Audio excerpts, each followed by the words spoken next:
यदि हजुरहरू फरक colour white balance contrast र एक्सपोजर भएको फोटोमा अर्को फोटो राख्न चाहनुहुन्छ भने म हजुरहरूलाई ती फरक चिजहरूलाई छिटो र सजिलैसँग कसरी मिलाउन सकिन्छ भनेर देखाउँदैछु।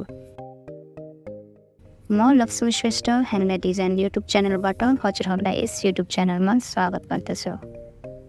सर्वप्रथम हजुरहरूले इच्छा लागेको फोटोको ब्याकग्राउन्ड रिमुभ गरी नयाँ ब्याकग्राउन्ड भएको फोटो माथि राख्नुहोस् अथवा मैले प्रयोग गरेको फाइल डाउनलोड गर्नुहोस् र मलाई फलो गर्नुहोस्। यहाँ देख्न सक्नुहुन्छ यस फाइलमा दुईवटा लेयरहरू छन्। एउटा ब्याकग्राउन्ड जुन अहिले नक्सा र अर्को फ्रेन्ड्स नामको छ जसको ब्याकग्राउन्ड मैले पहिले नै हटाइसकेको छु।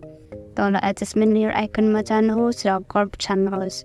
एडजस्टमेन्ट लेयरले तल रहेको सबै लेयरहरूलाई प्रभाव पर्छ, त्यसैले click to layer icon click गरी आफूभन्दा एउटा स्टेप तल लेयरलाई मात्र प्रभाव पार्नुहोस्। अब प्रपर्टिज प्यानल अन्तर्गत कर्भ्स प्यानललाई कोल्याप्स गरिदिनुहोस् र फेरि लेयर प्यानललाई एक्टिभ गर्नुहोस्। एडजस्टमेन्ट लेयर जहिले पनि लेयर मार्क्स थम्बनेल एक्टिभ भएर बस्छ, त्यसैले लेयर थम्बनेलतर्फ डबल क्लिक गर्नुहोस् र पुनः प्रपर्टिज प्यानल ओपन हुन्छ।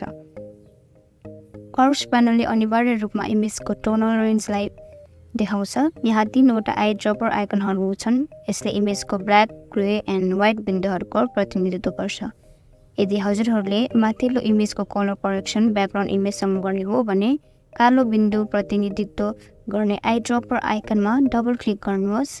ब्याकग्राउन्ड इमेजको सबैभन्दा गाढा रङ क्लिक गर्नुहोस् जुन यस ठाउँतिर छ। अब ओके प्रेस गर्नुहोस्। यसमा save the new target colours as defaults भनेर आउँछ। नो क्लिक गरिदिनुहोस् र फ्रेन्ड्स लेयरको गाढा रङमा क्लिक गर्नुहोस्।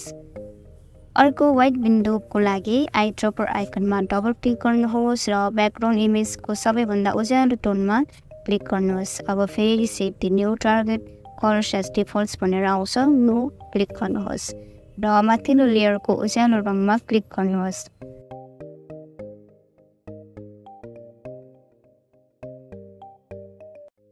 अन्तमा ग्रे बिन्दु प्रतिनिधित्व गर्ने आई ड्रपर आइकनमा डबल क्लिक गर्नुहोस्।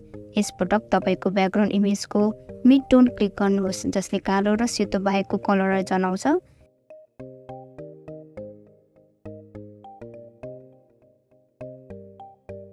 अब स्किनको केही टोनहरूमा क्लिक गरी ब्याकग्राउन्ड कलरसँग मिल्दो कलर छान्नुहोस्।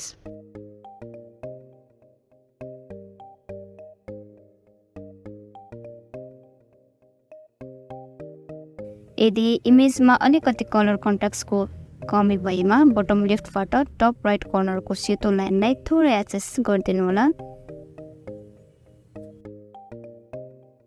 हजुरहरूलाई यो भिडियो कस्तो लाग्यो लाइक, सेयर र कमेन्ट गर्न नबिर्सनु होला।